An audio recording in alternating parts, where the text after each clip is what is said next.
welcome back to SkeeTV. I, of course, am DJ Skee, and today we're going to give you a review and hands-on showcase of NBA 2K13.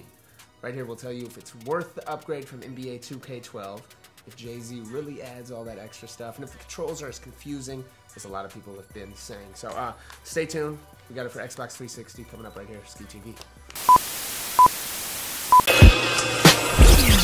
SkeeTV. Alright, so we're going to get right down to it. We got NBA 2K13 right here for Xbox 360. I still prefer Xbox just because I have more friends on Xbox Live. I like the controller better, and it's just my system of preference if I have a choice. I'm assuming the PlayStation's the same, but we haven't played that version yet. And in a nutshell, 2K13 is the best basketball game.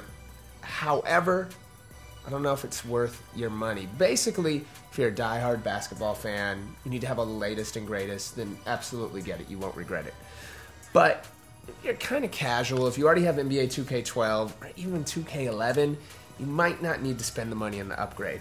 If you've been watching our reviews up here on SkeeTV of other video games recently, especially sports installments, I really feel like systems have been pushed to the limit with this generation of consoles, that being Xbox 360, PlayStation 3.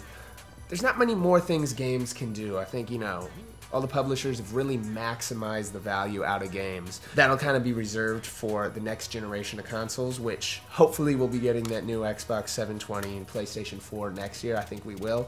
So this will probably be the last year. I'm sure they'll be coming out for, with NBA 2K14 next year and stuff, but we'll be getting those next-gen consoles. So it should, over maybe even if it's not next year, the year after, once people have had a chance to play around with them, that's when I think we'll be seeing those tremendous leaps. But let's get back to the game. So 2K13 basically improves upon what 2K11 and 2K12 already were. The biggest change is, that you'll get into is if you use the shot stick right here, you now have to hold the left trigger when you make a shot. The new controls I actually kind of like. A lot of people were complaining about. And, it's good because you can still jump into the game and play it pretty easily. You have the basic controls from passing, switching players, shooting, dunking, doing your little drop steps. Easy to pick up, but it's going to be difficult to master, which is something that you want. Now, in terms of the gameplay is literally identical pretty much to 2K12, 2K13. There is some improvements. It seems the presentation is better. It seems to move a little slicker. I still don't like the menus. It's kind of complicated to get around the whole game. One thing I am disappointed about, I love the Jordan Challenge in 2K11. I love the old school games they had and game situations they'd put you in 2K12. They don't really have that in this year's version. And, I know they're trying to preserve the value of the older games, so, you only get the Jordan Challenge with 2K11, so gamers don't sell their copy, and you only get the old school moments with 2K12, but there's really nothing that replaces it in here. I mean, you have the Dream Team, which is cool. You have some other, old classic teams, but you don't actually get to relive some of those old scenarios and situations, which I had a ton of fun with in the past couple versions. So I was kind of disappointed by that. However, to kind of make up for that, one thing that, has been highly publicized and is all over the place is Jay-Z being the executive producer of this game. And what that means, he's obviously lended his name to it for marketing. Music biz #1 supplier. Flyer in a piece of paper bearing my name. Got the hottest chick in the game wearing my chain. That's right. He's obviously controlled the whole soundtrack, but he's also really dug in and kind of, gave his opinion on the presentation of the game overall, from who you see sitting at courtside to how the game flows to the intros.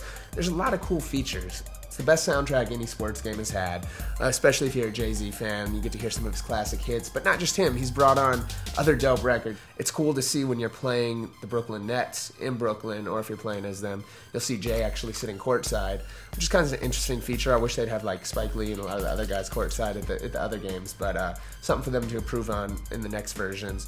One cool thing is the intro towards each game. Now you kind of get a montage of the music video, whether it's Run This Town mixed in with Nets footage, with whatever. It's for every team too, with whatever song, but real good presentation. The music in it is great, so you're going to love it if you're a music head.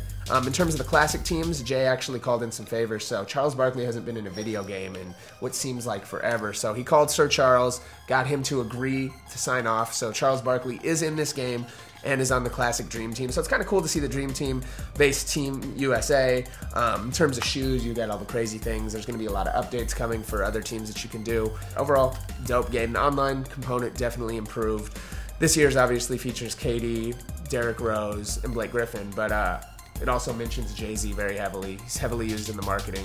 Definitely the best basketball game out there. Basketball fans, go out and cop it. If not, wait till you get next year's systems. That's my review. SkeeTV. I'm gonna go back to playing it because I have a lot of fun with the game. I enjoy it. I hope you guys do too. We'll be back with more reviews on SkeeTV. Of course, download our app right now and listen to Skee 24/7 if you get sick of this soundtrack. We in here. Go Timberwolves.